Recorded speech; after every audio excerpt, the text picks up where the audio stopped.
Good afternoon, ladies and gentlemen. Welcome to the Foreign Correspondents Club of Japan.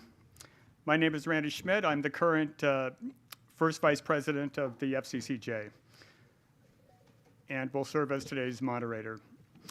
Before we begin, a reminder to silence all your phones. And today we are pleased to welcome Israel's ambassador to Japan, Gilad Cohen. Ambassador Cohen is an Israeli diplomat in the Israel Ministry of Foreign Affairs. He has served as ambassador of Israel to Japan since October 2021. As you all know, the United States and Israel launched a military attack on Iran this past weekend. Ambassador Cohen will discuss the war and what expectations Israel has on Japan. Please join me in welcoming Ambassador Cohen.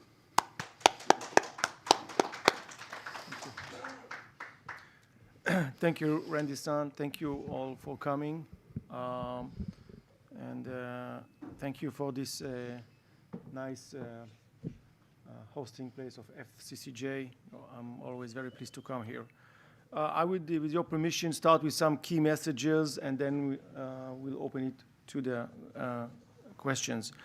Israel is engaged in an ongoing confrontation with the Ayatollah regime in Iran, a regime that has declared openly its objectives to annihilate the state of Israel. You know the calls since 1979, death to Israel, death to America.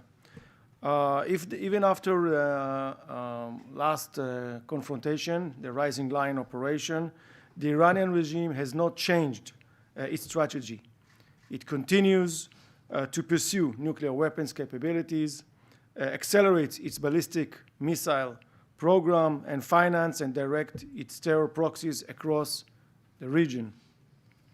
Beyond the threat to Israel and the United States, it is important to stress that Iran operates and targets other countries in the region beyond Israel and beyond the Middle East, such as Saudi Arabia, Qatar, Kuwait, Oman.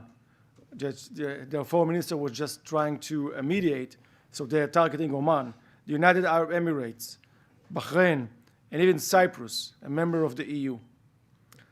The Iranian regime destabilizes the broader region and does not pose a threat to Israel only.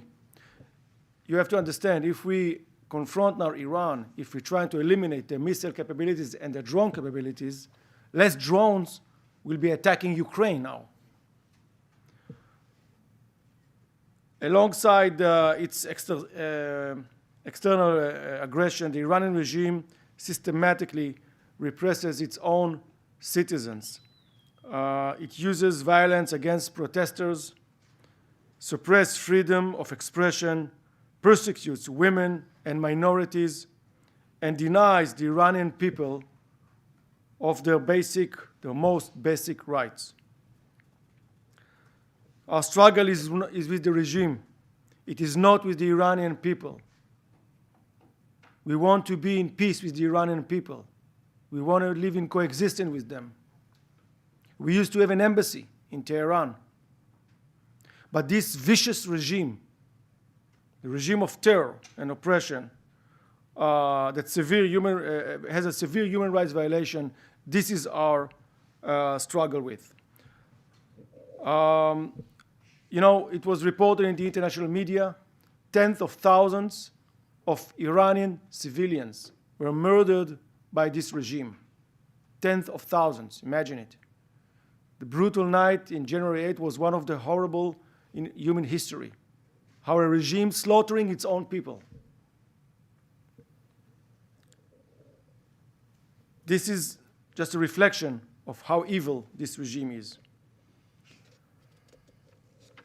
The Iranian regime led by Ali Khamenei has for years financed, armed, and directed terrorist organizations and proxies across the region, including Hezbollah, who just opened fire against Israel a day ago, Shiite militias in Iraq, the Houthis in Yemen, Hamas, and the Palestinian Islamic Jihad. the regime has supported and sustained the Assad regime in Syria, which was responsible for the death of hundreds of thousands of civilians during the civilian war in Syria. For decades, the Iranian regime has actively undermined regional and international stability, including attacks on freedom of navigation and maritime security in the Gulf and the Red Sea. They just shut down Hormuz Straits. They are shooting by their proxies tankers.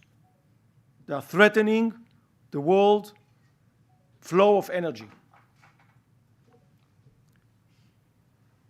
Just 2 days ago, Iran attacked oil facilities and refineries in Saudi Arabia, further destabilizing the global markets of energy. Also Qatar. They attacked the Qatar. They are saying, the foreign minister is saying, we attack only American bases. No, no, no, no. They attack civilians. They attack oil refineries. They attack the free world. That's what they do. Iranian-backed proxies have also disrupted international trade routes in recent years, actions that have undermined global energy security, including of Japan. When the Houthis are firing at the Red Sea at ships, tankers, it's by instructions from Iran, period. That's it. At the same time, the regime continues to advance its military nuclear program while repeatedly declaring its intention to destroy Israel and confront the West. The objective of the operation is to remove, over the long term, the existential threats posed to Israel by Iran, primarily in the nuclear and ballistic missile domains.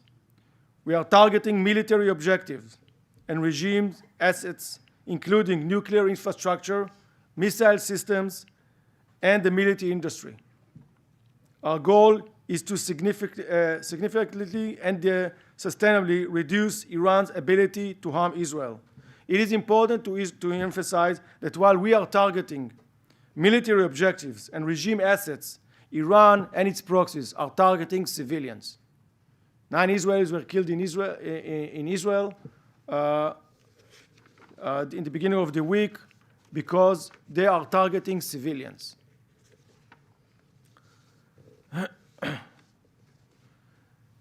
After a careful strategic assessment, we concluded that while action carries risks, it does, inaction carries far greater risks.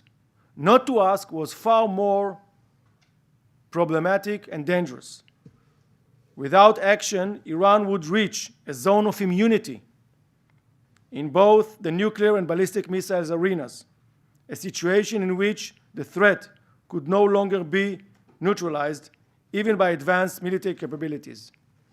Now, you can see, I was mentioning before, you can see in the map how they are launching their attacks in the Middle East and in Europe. This is what President Trump has said before. They are developing their programs that one day it will reach the United States of America. And one day it can reach also this region.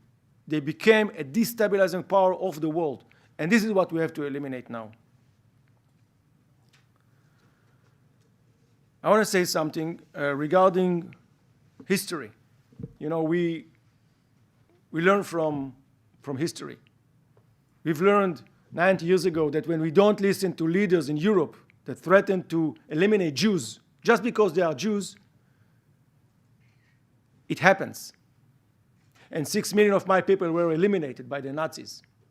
Now, the same regime that is carrying out its vicious intentions, saying that Israel has no right to live, death to Israel, death to America, acquiring nuclear weapon, acquiring the means to launch it, and circulating Israel in a ring of fire, no country in the world would have tolerated it.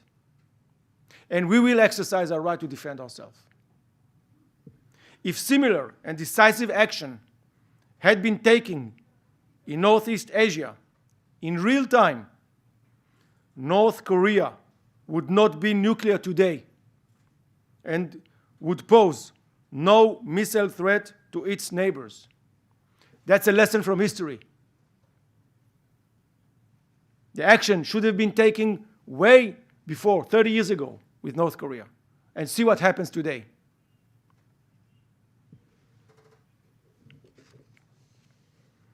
The Iranian regime has relocated key elements of its nuclear program deep underground, specifically to prevent their neutralization. And I'm asking the question, they are lying, saying we don't want to have a nuclear weapon. So why do you hide them in mountains? Why do you hide it in bunkers if it's only for peaceful purposes? Why do you lie? You don't have enough energy? At the same time, ballistic missile production has accelerated, with systems also being placed deep underground to ensure operational immunity from attack. The conclusion is clear. The longer one waits, the greater the threat becomes, and the harder it becomes to stop it. We had to act, and we had to do it. It was the 90th minute. Steve Witkoff, President Trump's special envoy to the Middle East, revealed that during the negotiations in Geneva, in Muscat, Oman, Iran representatives openly said, we have 460 kilograms of enriched uranium up to 60%, which is enough to produce 11 nuclear weapons. They said it. According to him, this was Iran's opening position in the negotiations. This underscores how advanced and dangerous Iran's nuclear program had become and why the urgency to act was real. I want to speak about the cooperation with the United States. The operation is being conducted in close coordination between Israel and the USA. We thank President Trump and US forces for their amazing work and what they do. And they do it to defend the free world and to defend the values that we all care about. The strategic and security coordination between the two countries, Israel and the US, is unprecedented and is based on a shared intelligence assessment of the intentions of the Iranian regime. Both countries share the understanding that this is about neutralizing an existential threat posed by a regime that consistently seeks Israel's destruction and undermines regional and international stability. I would finalize it with saying something about the context of Japan. I'm the ambassador to Japan. We welcome Japan's clear and principled position that Iran must never be allowed to develop nuclear weapons, a principle that is vital for global security. On Monday, I met Foreign Minister Motegi, and we discussed the evolving security situation. I also want to thank Japan that after Operation Rising Lion back in June 25 said that Iran must never have a nuclear weapon, and that Iran is the #1 country to destabilize the Middle East. You can read it in the declaration of the G7 after the 12 Days War, or during the 12 Days War. It also, Japan then underscored and said publicly within the G7 statement that Israel has the right to defend itself. And what we are doing now, together with the United States, we are defending not only Israel, we are defending other countries in the Middle East, and we are defending the stability in the Middle East. I assured Minister Motegi when we met that Israel will do everything possible to assist and ensure the safety and security of Japanese citizens in the region. Thank you. Thank you very much, Ambassador. We will now move on to the Q&A session. Please raise your hand if you have a question. When called upon, please use one of our microphones.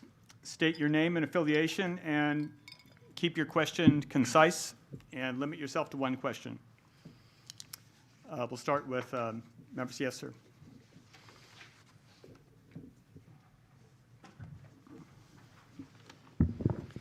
Takuya Nishimura, freelance journalist.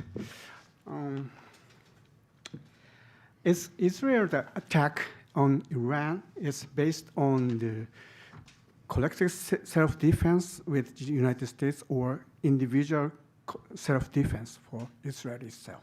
Thank you.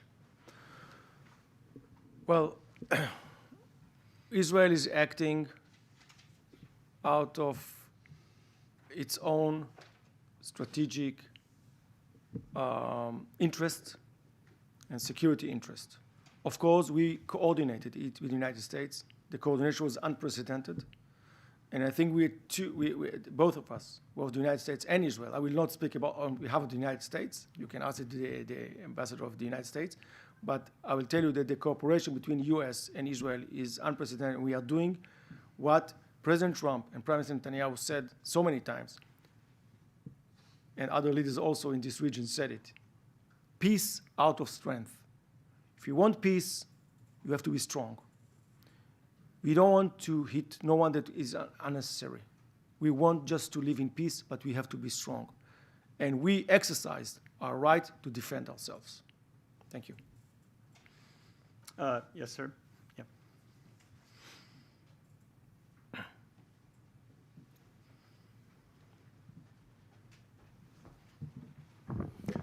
Thank you, Mr. Ambassador. I'm a South Korean journalist,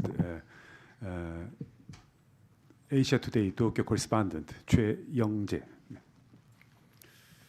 Mr. Ambassador, you mentioned concerns about North Korea's missile cooperation with actors in the Middle East, about North Korea's missile cooperation in the Middle East. From the Israel's perspective, how serious is the link between North Korea's missile program and Iran or its proxies? What role do you think countries like South Korea should play in preventing such proliferation? Thank you. What precisely I mentioned is that similar and decisive action, if it had been taken in Northeast Asia in real time, North Korea wouldn't have had nuclear capability today and would pose no missile threat to its neighbors. Now, you asked me about the cooperation between Iran and North Korea. So we had in the past some reports about cooperation, about things that are evolving.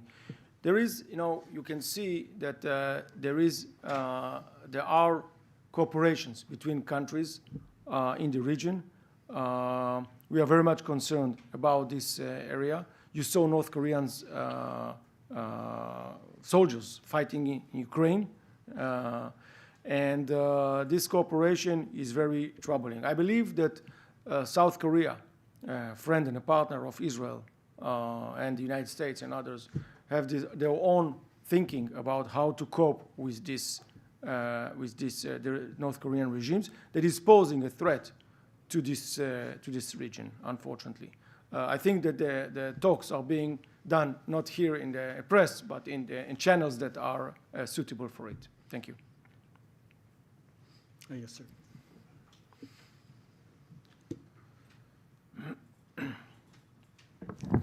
Thank you for Ambassador for coming.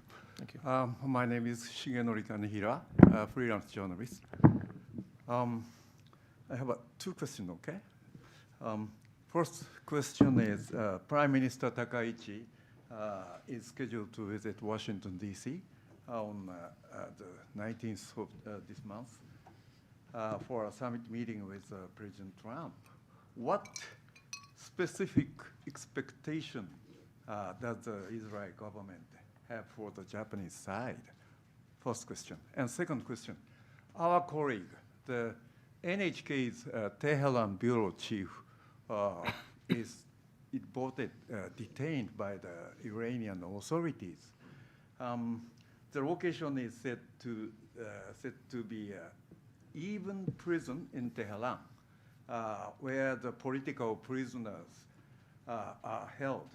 Reuters news agency reported that near this prison, bombings were carried out by the U.S. and Israel forces, and causing a severe damage. Regarding the safety of the NHK Tehran bureau chief, do you have any information about that? If you have, please make it clear. Thank you. Thank you. Well, regarding Prime Minister Takaichi's visits to Washington, I hope it will be a constructive dialogue. And I believe that the situation in the Middle East is going to be discussed as well between her and between Prime Minister Takaichi and President Trump. And we look forward to a very fruitful and good dialogue between the two sides. As I said before, we thank Japan, we thank Takaichi government and Prime Minister Takaichi and Foreign Minister Motegi for the stand that Iran must never have a nuclear weapon. We hope that all Japanese citizens will be secured, including the reporter from NHK. I said to Foreign Minister Motegi when I met him, we are going to do everything in our power to protect and to make safe the Japanese citizens and the Japanese nationals, not only in Israel, but also in other places in the Middle East.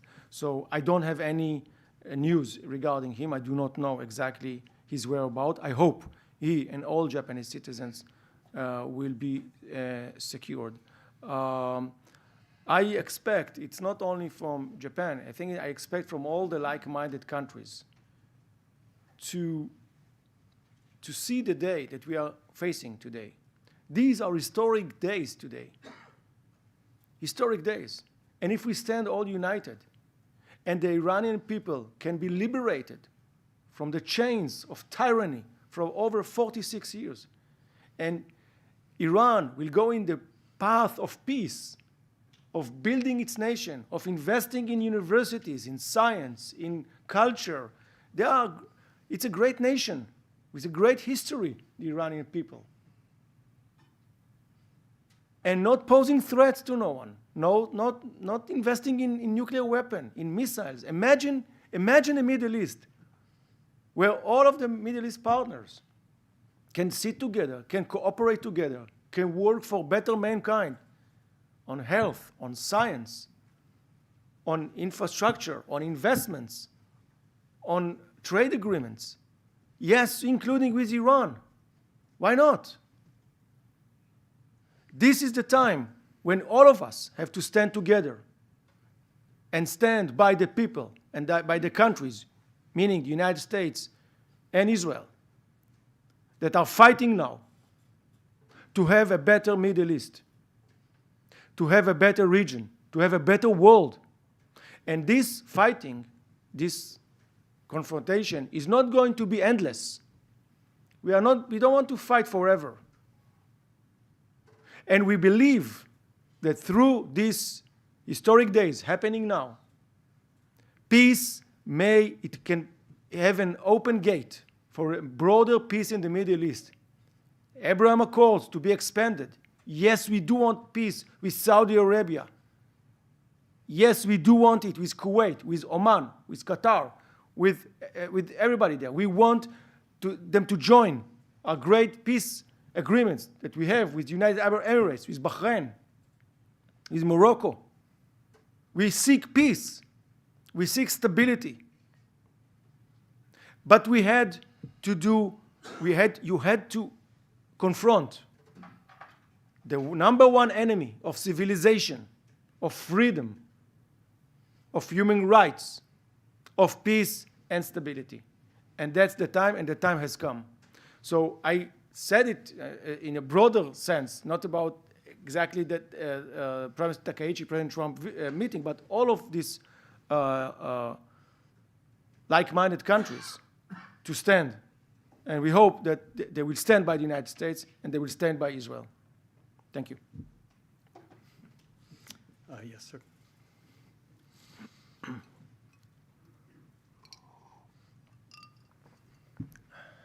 Thank you, Ambassador. My name is Musashi from TV Asahi. I want to ask about, firstly, about this operation. President Trump has said this operation could last more than 4 or 5 weeks. From Israel's perspective, how long does Israel intend to continue it, and what is the ultimate objective of this operation?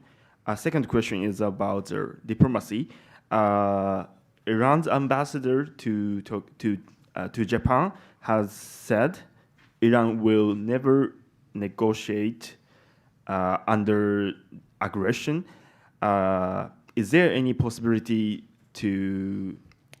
that Israel would open to the diplomacy? Thank you.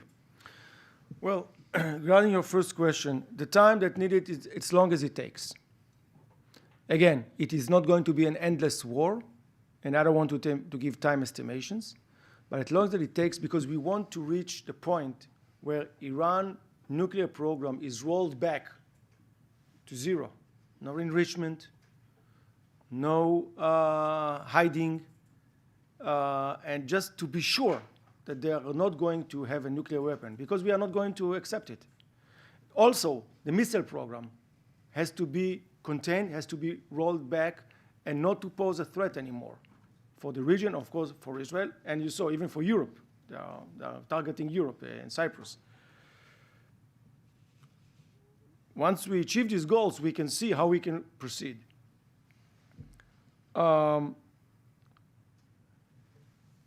If this is what the ambassador of Iran is saying, it's what he's saying. I'm not the interpreter for what he's saying. I'm just saying very, very, very clear. We are not going to stop until this, what we want and what we need, is to be fulfilled. You know, we've been there in June. We stopped it, and immediately, the Iranians, after the war, or 12 days war was ended, immediately they started to re-engage in having more missiles, extending the range of the missiles, hiding their nuclear program and trying to hide it, and and of course to keep their 460 kilograms up to 60%. This will not happen anymore. It has to end, and a new policy should be taken there by whoever is going to control Iran. And I want to say something else about Iran. People are asking me about regime change. The military tasks of this operation is what I said to you right now. The issue of regime change, of course, if there will be a leadership of Iran that will be supportive of peace, will be engaging with the world in a good faith. Stop oppressing people. Don't hang your people. Put political prisoners. Violating human rights. Hanging homosexuals. If you stop this, I think the Iranian people, as a free people, will have the way to do it. So it's an opening. We are trying to open also the gate, and if it happens, it has to be decided only by the Iranian people. I speak on behalf of the State of Israel. We cannot change the regime ourselves. This is not we cannot. It has to come from inside, from the Iranian people. And I hope for the day, I yearn for the day that the Iranian people would live free, without persecution, without being tortured, without being killed in the streets, only because they called for freedom. That's the only thing they did. The only sin they did. They called for their freedom. They want to be free. They wanted their money. They wanted their investment, their taxes, not to go to Hezbollah, not to go to Hamas, to murder children and to rape women in Israel. They wanted their resources to go for good things, for being invested in their own universities, society, laboratories, culture. They deserve it. So the Iranian ambassador here in Tokyo, what does he represent? Is he okay with it? To kill 32,000 people in the streets, is he okay with it? Is he okay with the calls, death to America, death to Israel? What kind of a regime he's representing here? Is he okay with a regime that take the money of his own people? And you see, and you know how much the economy of Iran is in a deep problem. You see the value of the real there. You see what the inflation, the unemployment. Why? Why not to invest in your own people? Instead, in investing for 46 years in terrorism, in death, in misery, in oppression, the human rights of your own people, and eventually slaughtering them by tens of their thousands. I would be ashamed to represent this kind of regime. Thank you. Ambassador, once the immediate threat is ended, what different scenarios do you see, both good and bad, for the next step? I do not want to. It's a good question, but unfortunately, I cannot predict. That's things for the Iranian people to decide. I do not want to portray what kind of, because there are many sectors inside Iran, many minorities, things where you can evolve in different ways because we are still in the wake of a war. So I do hope, what I do hope, is a country that we can live in peace with. A regime, whatever is that Iranian people can select or can choose for their own self to who to lead them, because at the end, a country should decide on its own leaders, not other countries should decide on it. But leadership that will be a leadership of Iran that will be willing and accepting the noble cause of leading the great Iranian people, a great people with great history, with so many things that they invented in the past and gave it to the mankind, be worth, a leadership that will be worth to this great nation. And that this leadership should say, we don't want any nuclear weapon. We don't want to threat. We can have even diplomatic relations with Israel. Yes, why not? Of course, with America, with others. We will work together with the Gulf states, with Israel, with others, with the West, on how to promote mankind and how to invest. I would be very, very happy to see the post-war Iranian economy going up for the sake of their own people, but in a good way, not going up in investing in terrorism. Going up in the thing that I said before about the investment in real good things for mankind and humanity. So my expectation is that this leadership will lead the way for resuming the good behavior that was before the Islamic Revolution in 1979. You remember we spoke about before, in 1979, the hostages crisis that they took hostages, American hostages. And then you remember how they bombed not only us in Buenos Aires in 1992, AMIA and our embassy. They killed Israelis all over the world. They killed civilians from America, from Europe, from others. This just spreading death in the world, spreading misery. Change it, and I think the Iranian people deserve a better future. And if leadership emerges in Iran that the U.S. and Israel does not approve of, do you think it's likely that military attacks will continue against Iran? If we have the same, the same regime or just made changes, so what did we do? How can we change the situation? I don't think that this is something this is what we looked for. We engage in this war not in order to get the same of the same kind.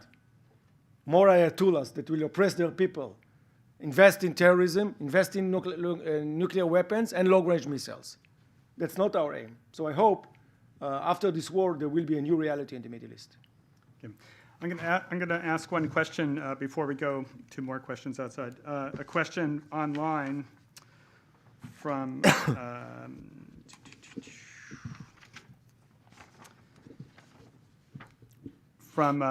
Peter Langen, former president, I believe, and freelance journalist.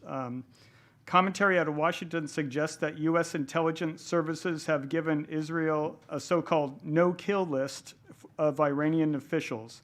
These are reportedly individuals the U.S. believes it can work with in a future administration in Iran. Can you confirm the existence of a no-kill list and perhaps mention who is on it? I cannot. Sorry. Okay, understood. Yes, sir.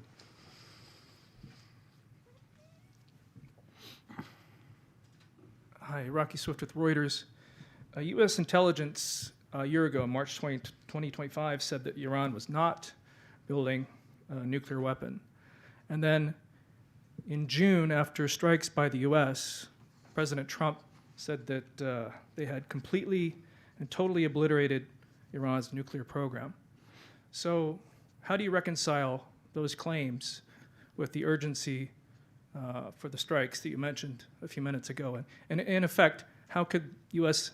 intelligence community and Trump have been so wrong less than a year ago? Thank you. Iran is trying to have a nuclear weapon. If you don't want to have a nuclear weapon and it's just for peaceful purposes, why do you need 60% of enrichment? If you want it for medicine, 3% is enough, 1% is enough. Why do you hide it underneath tunnels, bunkers, 60 meters in mountains? They want nuclear weapon.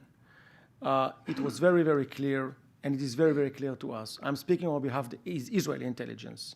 And the Israeli intelligence is saying very clear, they want nuclear weapon. That's very clear. They want nuclear weapon, they want long-range missiles to carry out this weapon, and they call that to Israel. Now, if you don't have a nuclear weapon, why do you have this, we call it arming group? Why do you need it? Why do you make in Parchin tests? How do you minimize the nuclear facilities, the enriched uranium, into a bomb? That's a nuclear weapon. That's very clear. And I just want to quote Envoy Witkoff, who said, we have enough enriched uranium, up to 60%, that you don't need for any other cause but your nuclear weapon, for 11 bombs. So they wanted to have a nuclear weapon. Now, the operation in June was a very successful one. And the facilities of them in Natanz, Isfahan, and Fordo were really damaged very, very hard. And but again, they still had the 460 kilograms of enriched uranium that was maybe buried underneath somewhere, but they still have it. So what they did is that after this war, they didn't say, okay, that's enough with it. That's enough. That's enough for us. We got the message from the United States, from Israel. We don't want any nuclear weapon. We don't lie anymore. We don't deceive anymore. By the way, you can ask the IAEA. The IAEA is saying that there is no other explanation, but somebody's hiding its nuclear ambitions in Iran. After they did it, what they did now, they said, okay, we have a problem with what happened to us. So what we are going to do now is two things. One, to make sure that the continuing nuclear enrichment will be safe and will be underground, deep, deep, deep inside, that even the bombs of the United States cannot penetrate. And second, let's have more and more and more missiles. And these missiles, let's have them in large numbers that Israel cannot defend itself. And second, to have it in much longer distance. Now, we have very good systems that can protect Israel, and we are exercising it. And I think that these systems can be also used or be experimented also in other regions, including in the Indo-Pacific. So the same architecture that is defending now the Middle East, not only Israel, but also our colleagues from the GCC can also be here and defend Japan, defend others, as part of the architecture of free and open Indo-Pacific. Thank you. Yes, sir, go ahead.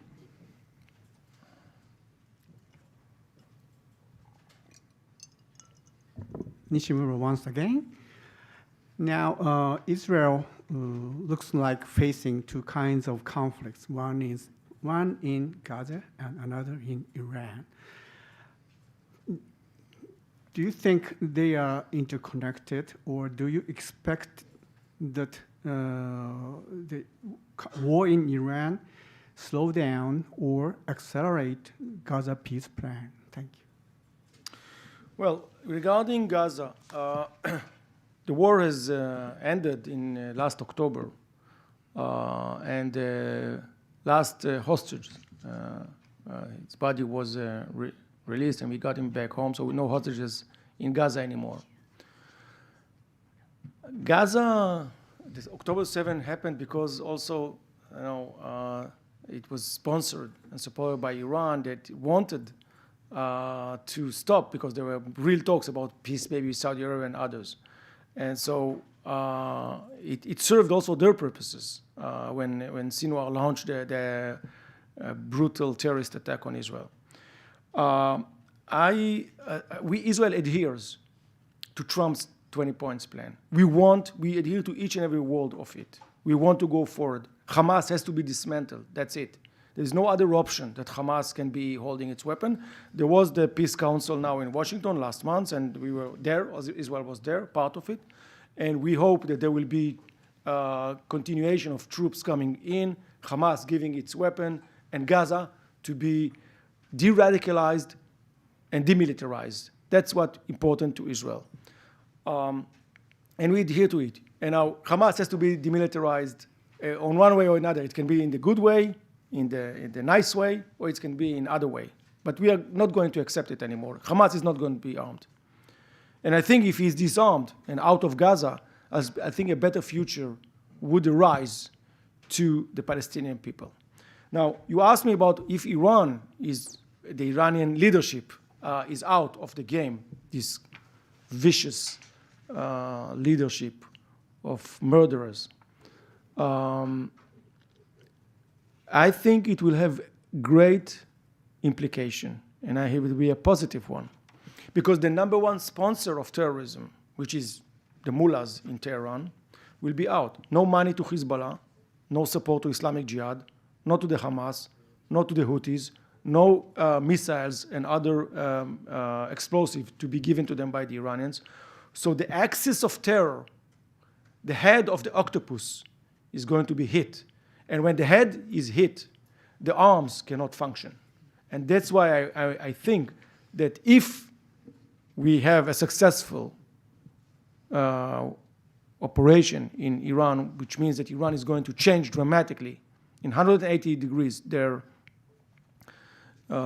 behavior and their support of proxies, I believe that good things can happen not only to Gaza, also to Lebanon. We want to have peace with Lebanon.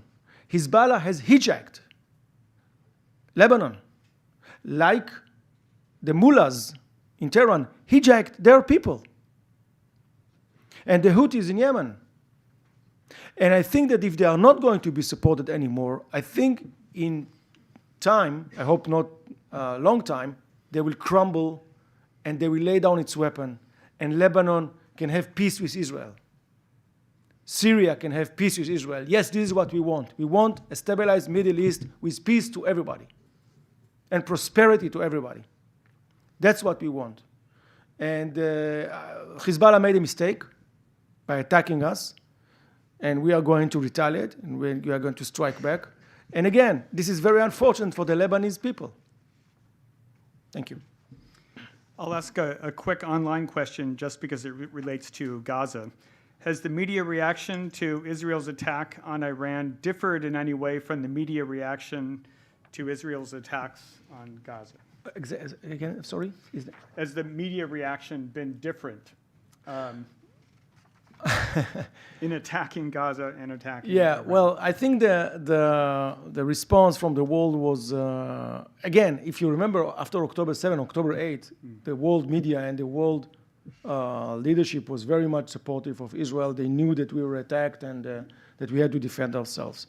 I don't know exactly how to evaluate now because it's very fresh now, the world. There are reports Of course, there are some media that are calling to Israel and the US to stop and criticizing us, but I think many of them understand that this has to end. The evil regime has to end, we have to stop it. So I understand the media, I understand what's happening, and sometimes there are casualties. If there are civilians, this is not our intention. We do not want to target no one that is uninvolved. On the other hand, you see how Iran is trying to target not only us, but other in the Middle East civilians. Media is important, but our life for us is more important. We want to live. We just want to live. That's it. And this is what we did with Hamas. Unfortunately, it took us more than 2 years, but we have all our hostages back, and Hamas is in its position, and we hope that Hamas will give us its weapon, because we are not going to accept it. If somebody thinks that we forgot about Gaza because of Iran, you have a mistake. We did not forget. We will not forget. And we are not going to tolerate, and I think no nation in the world should tolerate it. Imagine if Japan had a neighboring country, who says for decades, death to Japan. And this country acquiring that Japan should be eliminated. This is what they say. And acquiring nuclear weapon, missiles, and also circulating into these proxies of terrorists that will attack you day in, day out. Would you accept it? No, you cannot accept it. I invite you to be in my shoes for a while. So this criticism of some of circles in the media, all right. What would they say if there is an atomic bomb on Tel Aviv from Iran? Is it okay? They will condemn it? Okay, they will condemn it, but I'm going to be dead. So unfortunately, I'm not going to accept it. Or unfortunately for them, fortunately for me. And that's it. We've learned from the past, as I said. No more, never again. And never again is now. Never again. Never again there will be leaders in the world that is calling to the destruction of my country, of the Jews, and I'll be silent. And I will say, please, why do you do this? Never again it happens. And if needs to act, we act. And thank God we have President Trump, the leader of the free world, that is leading us, that is leading this campaign and this war, and taking his responsibility to defend the free world against this tyranny of the Ayatollahs in Tehran. Thank you. Thank you. And that last question was from Fred Varco, journalist, by the way. Yes, sir.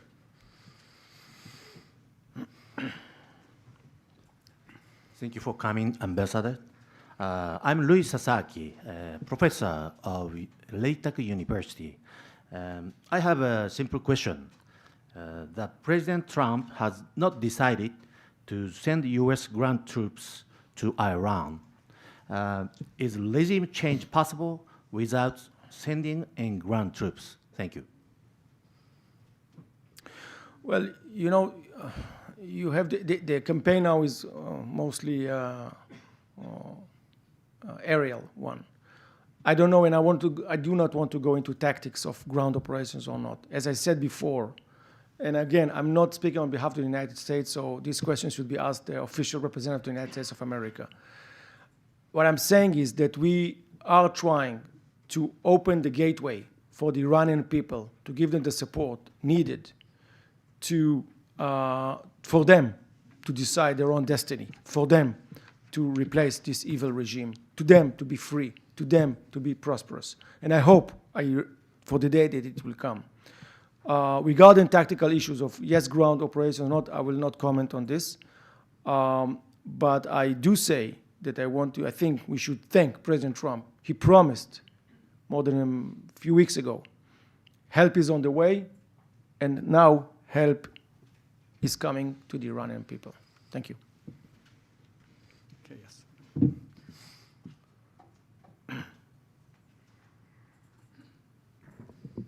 Hi, thank you very much for coming, Ambassador. I'm Kenji Kawase of Nikkei. Okay, my question is with regard to China. I understand that overnight there was a talk between Chinese Foreign Minister Mr. Wang Yi and the counterpart, the Israeli foreign minister. And according to what I read in the Chinese announcement, there was a line from Mr. Wang Yi telling the Israeli counterpart that the military power should not be used on battlefield, but to use it to prevent wars. That is according to them what they said. And also, they are in the position that they're against this military action. So they are one of the 5 permanent members. How are you dealing with the Chinese on this front? Because, and also the Chinese are one of the major buyers of Iranian oil. And by the way, was this part of the Israeli objective for the attack as well, to block off the Chinese from buying, to cut off one of the sources of Chinese oil, Iran being one of the largest, I guess? Would you please tell us on that front, Russia as well, your relationship with Russia, and they are sort of taking a similar stance with China on this front. Thank you very much. Well, there was indeed a phone conversation between Chinese and Israeli foreign minister. Foreign Minister Saar is conducting phone calls to many of the foreign ministers around the world to explain our position and to coordinate. Well, if Chinese foreign minister is saying that strength is only to prevent wars, all right, but if somebody on the other side is trying to attack you, if you see a missile is going to attack you, and you know positively that this missile in 1 hour is going to attack your soil, your people, are you allowed to attack him, yes or no? That's a self-defense. And Israel is using its power in order to defend itself, in order to make sure that these missiles are not going to be shot at us. That's very clear. Or to obliterate the nuclear facilities of Iran in order for them not to have a nuclear weapon that can be used against us. So we have a different of opinions with China. Yes, we do know that I'm a member of the P5, but so does the United States of America. So they are also a permanent member of the Security Council. So this is not what we are worried about, the Security Council right now. We want the Iranian regime to stop its policy of destruction and death. That's what we want. Regarding, you asked me about the oil, well, the Iranians have just they want to stop Hormuz, to block Hormuz Straits. But this oil is not going only to Iran, to China. It's going to the world. It's going to Japan as well. So I don't think I don't think that we did it in order to block. On the contrary, we wanted the continuation of the flow of gas, of oil. We wanted that the Gulf states will have their airports functioning, not closed because of the Iranian missiles against them. So I don't think that this is true. But again, what the Iranians are doing, this is what I said in the beginning, in the opening remarks. What they are doing now is threatening the world. It's threatening the world economy by firing at tankers, by targeting the oil fields of Saudi Arabia and Qatar, and by closing the Hormuz Straits. And it implies to all of us. Now, regarding Russia, our position with Russia is well known. Regarding Ukraine, we said it so many times before. We just voted in favor of a resolution, Ukraine resolution at the UN. We heard them also. We heard the countries that are calling to stop. We asked ourselves, okay, if we stop, so what next? Another mullahs that will come and threaten us, another mullahs that will try to have nuclear weapon and long-range missiles and proxies. Okay, stop and what? So we have different of opinions with Russia and with China. Okay, not everybody has to be on the same page with us. Thank you. Questions? Maybe time for one more question? Okay, sir.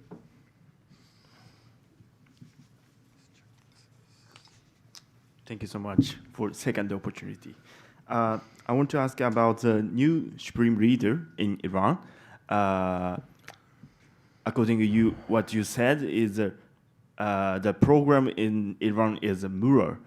So if the next supreme leader will be the mirror, maybe reportedly maybe the son of the Ayatollah Ali Khamenei will be the how did you say, like Successor. Yeah, will be the successful or like a candidate for the new supreme leader.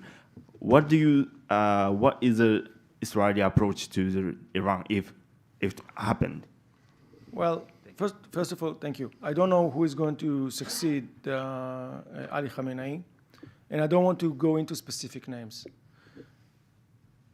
The policy has to be changed. That's it. Now, who is going to lead Iran? It's for the Iranians to decide, not for me to decide. And I hope that they will decide leaders that want peace, want stability, want investment, want to have their economy flourishing, and their kids going to school and the universities and contributing to their own people and to the mankind. That's what I think. That's what we want. Who is going to lead Iran, as I said before, is for the Iranian people to decide. I won't go into names, but the policy has to change, period. So whether Mura or not, it doesn't matter? Again, I'm not going to enter who is going to lead Iran and who is if the clerics should lead or democracy or others. It's to the Iranian people to decide for themselves. And whoever is going to decide that they want him to be the leader, it's for them to decide and for them to say, I hope this leadership will be worthy of this great people, great nation, that we lead them in the good way, in the good path of stability, of economic flourishment, of investments, of opening to the West and to their neighbors, and being a partner in the Middle East rather than what we have faced in the last 46 years. Thank you. Okay, thank you, Ambassador. And we have, I believe, a guest membership for you. Thank you so much. Card. Thank you. And thank you for everyone for joining us today. And please remain seated until our guest has left the room. And join me in a round of applause to thank our guest. Thank you very much. Ambassador Thank you. Gilad Cohen. Thank you, Randy. Thank you. I'll join you out.